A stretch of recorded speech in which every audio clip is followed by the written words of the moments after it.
Hello and welcome to the Gay and Anxious podcast. I'm your host, Cole. In this episode, I talk about a mental breakdown I had and the subsequent discovery that I had an anxiety disorder. If you enjoyed today's episode, make sure that you are subscribed and you give us a rating because that always helps us build whatever it is I'm trying to build. Without further ado, let's get into it.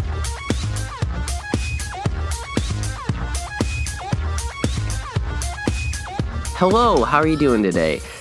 Welcome to episode 2.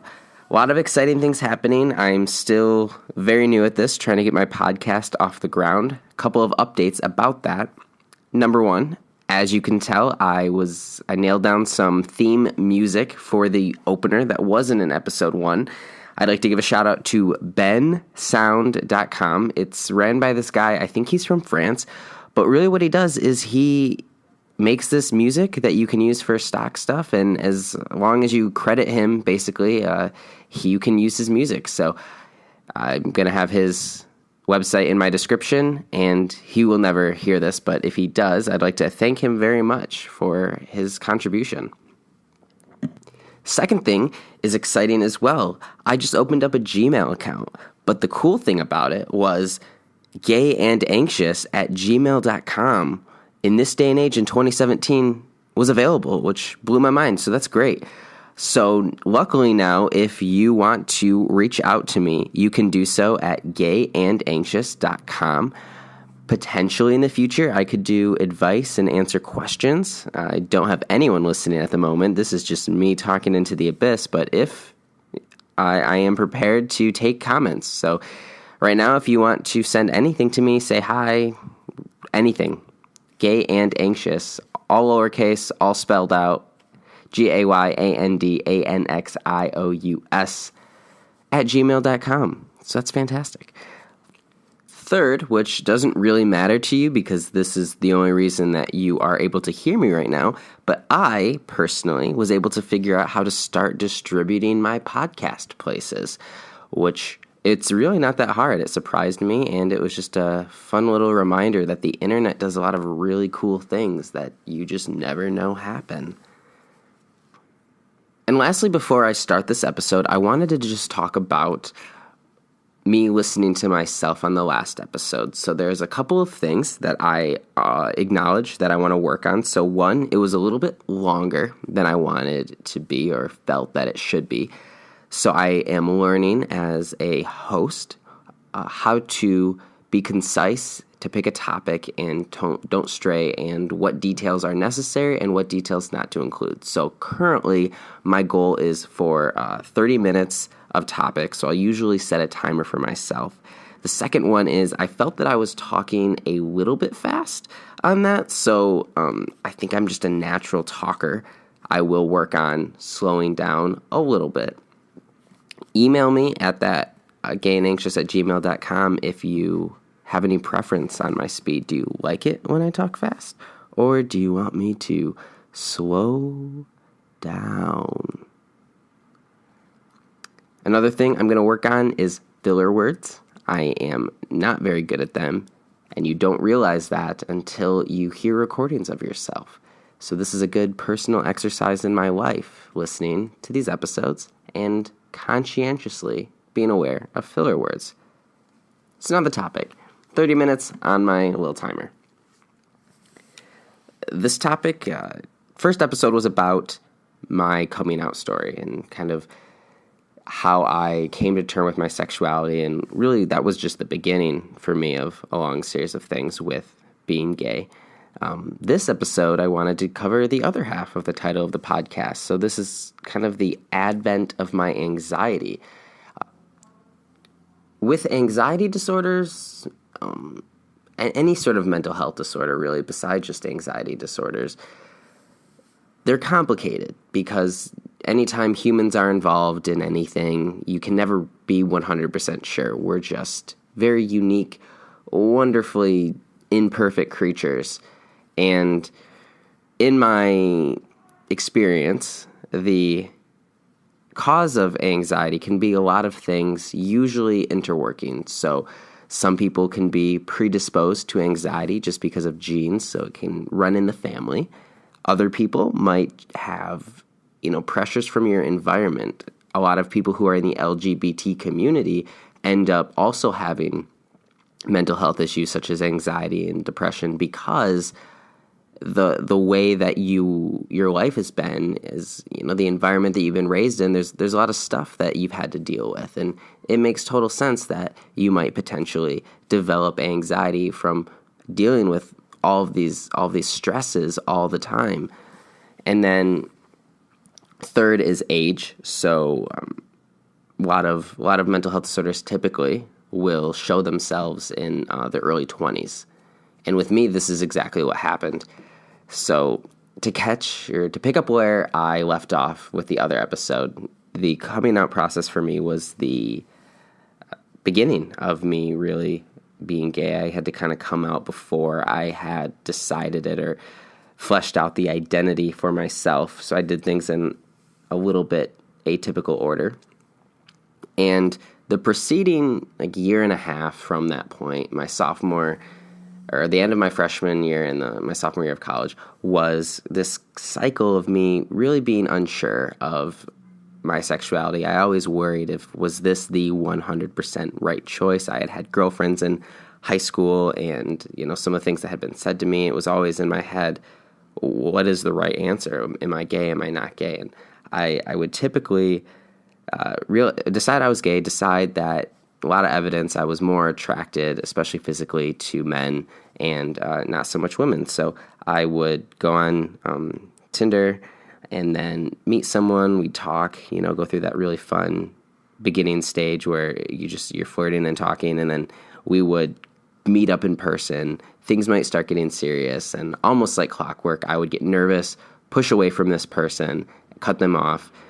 Spend a couple of days, worrying about, am I gay? Was this the right thing? Same thing again. Deciding I was gay, going back on Tinder. And it was just this vicious cycle where I went from person to person to person. Then I always would get nervous and back away. So that was probably an example of an anxiety thing that I just didn't really understand. For me, it was just I would get really scared. I had a couple of times when I was with guys, I think 2 of them in particular, where in the middle of it, I just had these thoughts like, oh geez, do I really like this as much as I liked when I was with my girlfriend in high school? And the second one was really bad because I remember being in the shower after we had just had sex and looking at this guy who had a good body and thinking do I want to spend the rest of my life looking at a man in the shower? And when I would have both of these times that this happened, it would be this onset of anxiety and probably what I would experience as a panic attack of, oh shit, what if I've made the wrong decision and I'm not gay and I've ruined my life? I've told everyone. So the panic set in there. And it was typical, but usually I kind of always would go back to the fact that I knew. For me, I would usually watch porn to decide. I would watch straight porn, look at women, not feel a thing, watch gay porn, be like, okay, this is what I like. Back to the drawing board. And eventually, after a really long process, I was able to meet my current boyfriend, and we met on Tinder, like all the other ones, but he is just an amazing person, super good looking. We get along so well. We have really similar value systems. I love intelligence, and he is smarter than I am. So having someone that's kind of an intellectual challenge to talk to, where we're always kind of, pushing at each other and teaching each other things, it's fantastic. And when I met him, we immediately clicked. He goes to a different college than I do, which is a little over an hour drive away from my college. So we met right before the school year ended, my sophomore year. He lives in California, and I live in Michigan. So we met right before he was going to go back to California for the summer.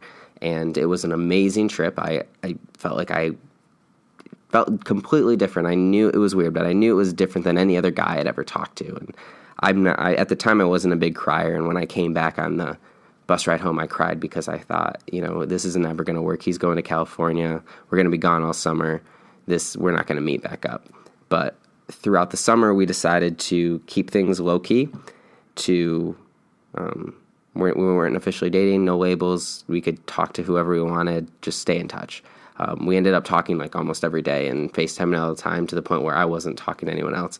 And then the end of summer comes around, and it's the time that he's coming back to Michigan for school. So he's going to be around. And I was thinking, okay, this is going to be the first time I'm going to have a boyfriend and a serious relationship with a guy. And I just felt that all of that was coming back to play. And then the summer ended with me moving back to college a couple of weeks early, because I was a resident assistant starting a new job, and we had to do a lot of training. This involved me now among a new group of people, and for whatever reason, a couple of the girls that were on as part of this new group, like girls and guys,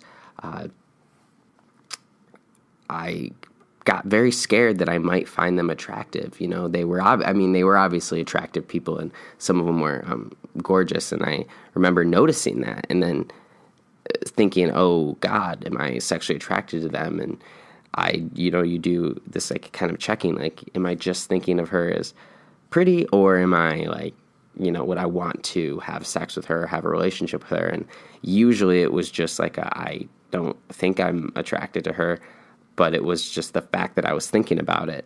And it's just this awkward, like weird, it threw me off my base, because I was now thinking, I thought I was gay, but now I'm worried about this, and I'm supposed to have a boyfriend soon, probably. What is going on?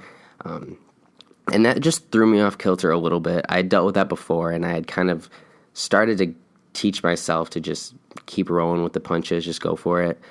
But it was in the back of my mind a little bit. And then we started RA training, which is a very intense process, where it's 2 weeks. They have so much stuff that they need to teach you that everything you have to do, you get 5 hours of sleep a night, maybe, sometimes less. And for the first week and a half, I was doing pretty good. And then at the end of this week and a half, we start the days of training that cover really heavy topics. As a resident assistant, you are a leader, and you're kind of a support person for other college students, usually incoming freshmen, on your floor that you're in charge of, and you are trained to handle a lot of different emergencies. Luckily, I haven't had to deal with them, but they prepare you for the worst. So, me, after spending a week and a half with little sleep, my mental defenses are not as high as they usually would be if I was well rested and stuff. Also thrown off kilter, because I was now worrying about this whole am I gay, am I not gay thing. Starts 2 days in a row. First day is relationship violence and sexual misconduct. And the second day was mental health, and especially how to handle a suicide ideation.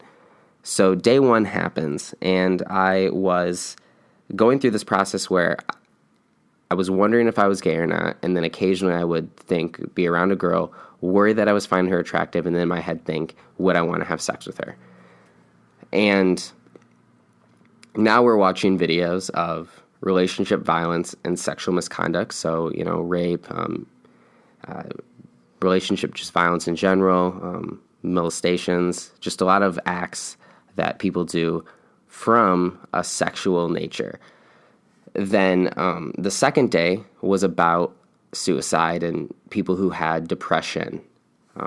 And those were really tough for me, especially right back to back. So the reason this is personal story. A close family member when I was little molested me, and luckily from my parents found out about it relatively quickly. It was addressed very fast. Cut off ties to this individual. Later on in life, a little bit later, this same person got caught doing the same thing to someone else, and to avoid going to jail for a second time, committed suicide. So going through this previously in my life, had this experience, and I hadn't thought about it much, but for some reason, all of a sudden, watching the one day of RVSM. I thought about him a lot, that did this to me. And then the next day talking about suicide. I also just watched these videos of, people talking about, rapists and just all of these terrible, terrible crimes that people have committed. And a lot of those crimes were from a point of like some sexual desire. So I watched this, and then I was thinking at the same time, completely worried if I knew I was gay or not. And then I was, having these times where I was like around girls, and to test out myself, I was like in my head imagining would I want to have sex with them. And then I felt bad after watching these videos thinking, oh my gosh, now I'm around people like imagining them like this. And something clicked, and I felt this terrible fear that what if I was messed up and something was wrong with me, and whatever was wrong with me would lead me to act out some way, in some manner, in a bad way, just like the people in these videos that I had been watching. And then I also thought about my molester, and how originally I thought, what if this person spent their entire life not wanting to be a molester and fighting this urge to, they feel like they should, like, wanted to do this thing, but then they couldn't. And then eventually, after spending years of fighting the urge, gave into it. And then after giving into it, all this bad stuff happened. And I began to think, okay, I'm either someone who's going to do something bad eventually because I just, there's something wrong with me, or I'm going to spend my entire life with this terrible urge that I have to fight where I'm holding it back. And I was assuming that eventually, what if this urge led me to feel that it would be easier to not be around? So with these two things, I had a mental breakdown. I had to drive from my college back to my parents' house. I was crying. I was sobbing. I thought my life was over. I just felt that I was a bad person and there was something wrong with me, and it would just be way easier for me if I never had existed because I didn't know what to do. And luckily, I had good support from my family, and I also had really good support from some friends that I had back at school. And I had one friend specifically who I went to, and I was saying all these things out loud, basically saying, I'm afraid that I'm going to be, potentially a pedophile because I was molested, or what if I end up becoming a rapist, or any of these number of these bad behaviors. I told him, like, I'm afraid I might do that, and I feel like I'm an awful person and I don't deserve anything. And he was very nice and kind of just said, actually, I think you just have anxiety and you're having an anxiety attack.